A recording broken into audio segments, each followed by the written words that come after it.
DIAT 인터넷 정보 검색 2018년 10월에 치러졌던 시험이죠. 1810회 기출문제 풀어보겠습니다. 문제 1번입니다. 답안을 2개 작성하는 문제가 되겠죠. 이 시험의 특징은 답안과 함께 해당 자료가 있는 URL, 인터넷 페이지 주소를 함께 첨부를 하셔야 됩니다. 그리고 주의하실 점은 개인적인 의견이 들어갈 수 있는 블로그나 카페, 위키백과 같은 출처는 정답으로 인정하지 않습니다. 문제 읽어보겠습니다. 달리고 있는 차량에 대한 위험 경보 신호, 도로 교통 정보 등을 자동적으로 무선 전달한다고 합니다. 그래서 각종 사고를 감소시키고 소통을 원활하게 하는 지능 교통 서비스 기술이다 라고 하는데요. 이것이 바로 1번 항목에 대한 답안으로 적어주시면 되는 개념이 되겠습니다. 검색하실 때는 핵심 키워드를 어떻게 선정하느냐가 중요한데요. 문제 1번의 첫 번째 항목에서 설명하고 있는 내용 중에서 가장 핵심적인 키워드는 지능 교통 서비스 기술이다 라는 부분이 되겠죠. 두 번째는 해당 기술에 대한 사전적인 정의에 해당하는 부분이죠. 달리고 있는 에서부터 자동적으로 무선 전달한다는 부분까지가 되겠습니다. 검색어는 어떻게 입력하든 관계가 없는데요. 대부분 사전적인 정의에 해당하는 부분을 문장 형태로 작성을 해주시면 결과를 알아보기가 쉽습니다. 우리가 검색어로 입력한 내용이 그 글자들이 굵게 표시되고 있기 때문에 원하는 결과인지를 알아보기가 쉬운 것이죠. 문장 형태로 한번 검색해 보겠습니다.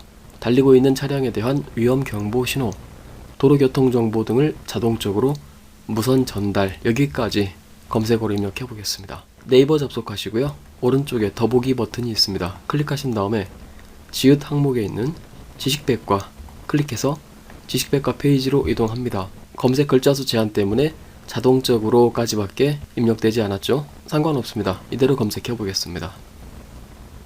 아래로 검색 결과를 내려보시면 원하는 찾는 결과가 바로 나타나지 않습니다.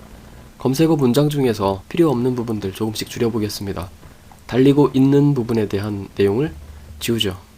그래서 다시 한번 검색을 해보면 이번에는 찾는 결과가 바로 나왔습니다. 달리고 있는이 아니라 달리는 이라고 나와있죠. 달리는 차량에 각종 도로 교통 정보, 위험 경보 신호 등을 자동으로 무선 전달한다 라고 나와있죠. 정답은 스마트 하이웨이입니다. 클릭해서 상세 보기 하겠습니다. 여러가지 출처의 자료 중에서 첫 번째 IT 용어 사전 페이지를 한번 열람해 보겠습니다. 문제 지문에서 제시하고 있는 내용들이 상당 부분 이렇게 나와 있죠. 문제 1번 첫 번째 항목의 정답은 스마트 하이웨이가 되겠습니다. 출처는 IT 용어 사전이기 때문에 신뢰할 수 있는 페이지죠. 현재 페이지에 URL을 제출해 주시면 되는데요. 빈 곳에서 마우스 오른쪽 버튼 클릭하신 다음에 속성 클릭하십시오. 그리고 속성 대화 상자에서 주소 부분이 있습니다. 이곳에 오른쪽 주소 URL을 그대로 마우스로 드래그해서 복사하십니다. 그래서 답안 파일에다가 붙여 넣어 주시면 1번의 첫 번째 항목 풀이가 끝납니다. 두 번째 항목 보겠습니다. 두 번째 항목은 첫 번째 항목 스마트 하이웨이를 위해 5.9GHz의 주파수대를 할당했다라고 나오죠. 해당 주파수대를 할당한 주체를 적어주시면 되겠습니다.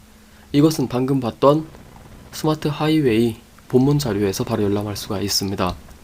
5.9GHz의 주파수대를 할당했다라고 나오죠.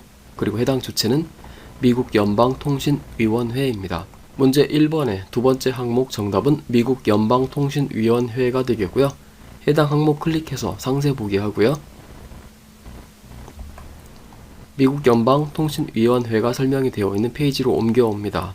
그리고 출처는 현재 페이지가 IT 용어 사전이라고 되어 있죠.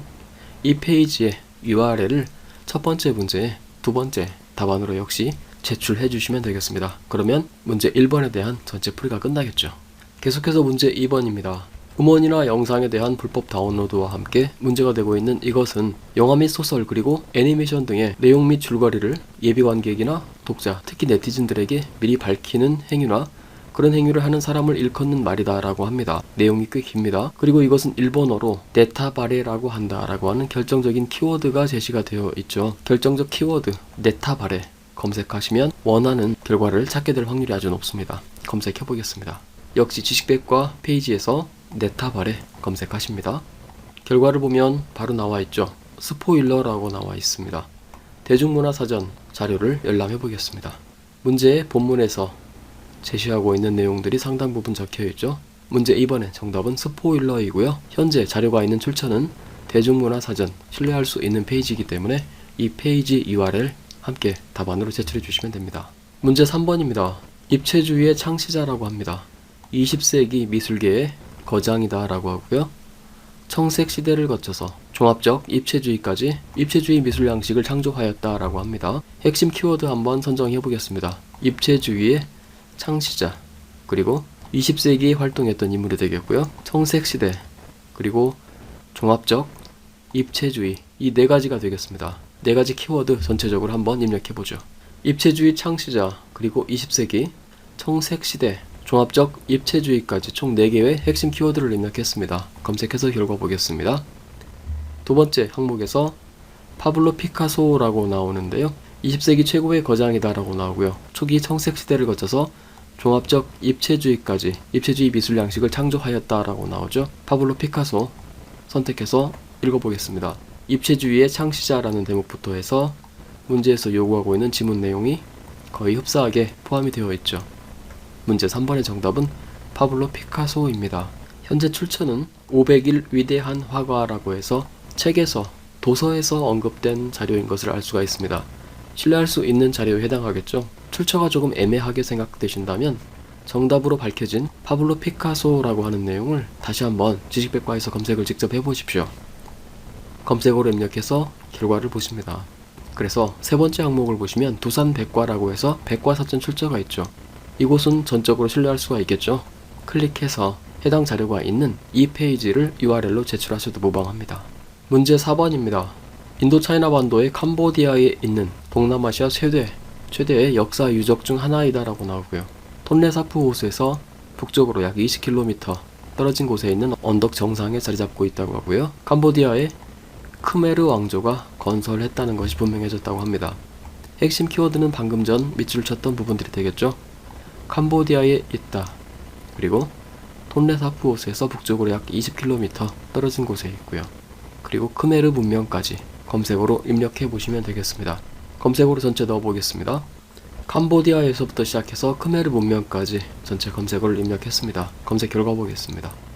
해당 유적은 톤레사프 호수에서 북쪽으로 약 20km 떨어진 곳에 있는 앙코르 산 정상에 자리 잡고 있다라고 나오고요. 앙코르 와트라고 나와 있습니다. 클릭해서 읽어보겠습니다. 문제에서 제시하고 있는 지문 내용이 역시 상당 부분 나와 있죠. 정답은 앙코르 와트가 되겠고요. 출처는 고대 유적이라고 되어 있는데요. 역시 출처가 애매하시다면 앙코르 와트 입력하신 다음에 다시 한번 직접 검색을 해주십시오. 그래서 두산백과 페이지에 접속하신 다음에 이곳 페이지의 URL을 답안으로 제출하셔도 되겠습니다. 문제 5번입니다. 한국에서 설립된 국제구호개발 NGO 중에 하나이다 라고 나오고요. 더불어 사는 세상, 굶주림 없는 세상을 만들기 위해서 1991년 한국에서 만들어졌다 라고 나옵니다. 그 이하 내용들은 상세 내용들이 되겠고요. 핵심적인 키워드는 역시 더불어 사는 세상, 굶주림 없는 세상이다 라고 하는 구호가 되겠죠. 그리고 1991년 한국에서 만들어졌다 라는 부분까지 되겠습니다. 검색해 보겠습니다. 해당 구호와 1991년 한국까지 검색했습니다. 결과 보면 결과가 바로 나오고 있습니다. 굿네이버스라고 나오죠. 해당 구호가 이렇게 나와 있고요. 1991년 한국에서 설립되었다. 그리고 그 이하 내용들은 문제에서 제시하고 있는 부가적인 설명들이 그대로 실려 있습니다. 클릭해서 좀 더 내용을 자세히 읽어보시면 문제의 본문에서 언급하고 있는 내용들이 상당 부분 일치하게 나와 있죠. 문제 5번의 정답은 굿네이버스가 되겠고요. 사회복지학 사전 출처이기 때문에 이 URL 그대로 제출하셔도 되겠습니다. 문제 6번입니다. 이것은 자신이 무의식적으로 억압받고 있는 감정, 갈등, 욕구 등을 수용적, 공감적인 환경에서 자유롭게 표출되는 것으로서 심적인 긴장을 완화하는 방법이다 라고 나옵니다. 그리고 그 이하 내용들은 상세 내용이 되겠고요. 상세 내용 중에서 핵심적인 키워드로 선정할 수 있는 부분들은 맞춤 면접에서부터 꿈 분석, 예술활동요법 이 부분까지가 되겠습니다. 먼저 사전적 정의에 해당하는 이 부분을 문장 형태로 그대로 한번 검색해 보겠습니다.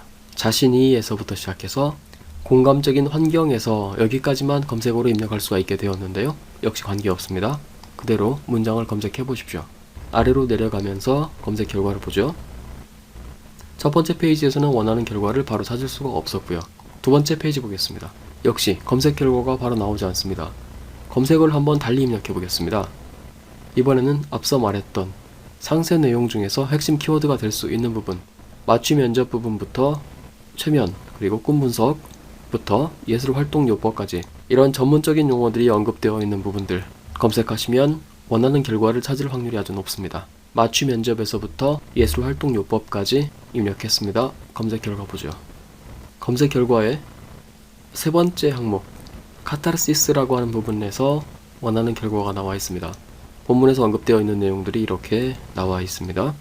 클릭해서 상세 보기를 해보시면 무의식적으로 억압받고 있는 감정에서부터 시작해서 자유롭게 표출되는 것까지 이렇게 앞서 우리가 문장 형태로 작성했던 내용이 나와 있는 것을 볼 수가 있는데요.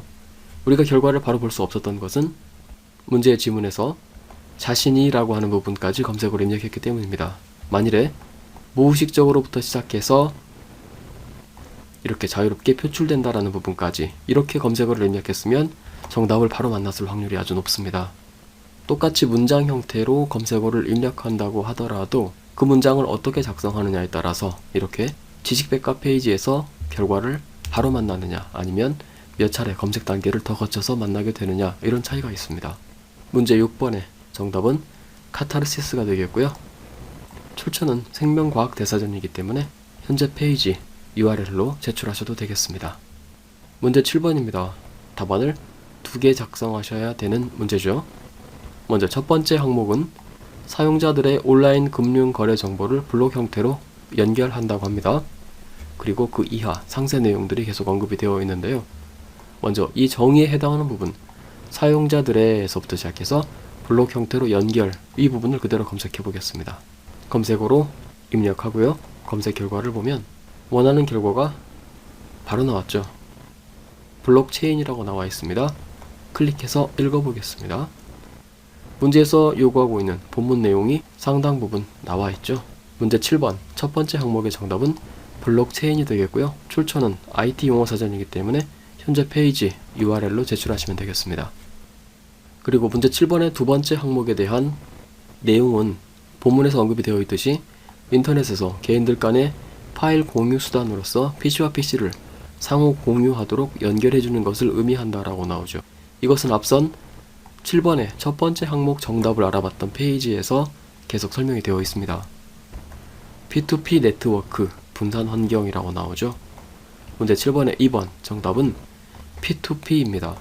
P2P라고 하는 용어 클릭해서 해당 용어를 설명하고 있는 페이지로 이렇게 이동한 다음에 현재 자료가 있는 페이지의 출처는 IT 용어 사전이기 때문에 역시 이 페이지 그대로 URL로 제출하시면 되겠죠. 이렇게 해서 문제 7번의 첫 번째 항목과 두 번째 항목의 풀이가 끝났습니다. 마지막 문제 8번입니다. 이것은 납세자가 억울하고 부당한 세금을 내지 않도록 하기 위해서 설립된 납세자 권리구제기관이라고 하는데요. 그 이하 내용들은 상세 내용들이 설명이 되어 있는데 이 중에서 아주 핵심적인 키워드 과거의 명칭 2000년 1월 1일에 국세심판원으로 명칭이 바뀌었었다라고 나오죠. 핵심 키워드죠. 고유명사인 국세심판원이라고 하는 내용이 제시되어 있기 때문에 그대로 검색해보면 원하는 결과를 빠르게 만날 수 있을 확률이 높습니다. 국세심판원 입력해서 검색 결과 보겠습니다.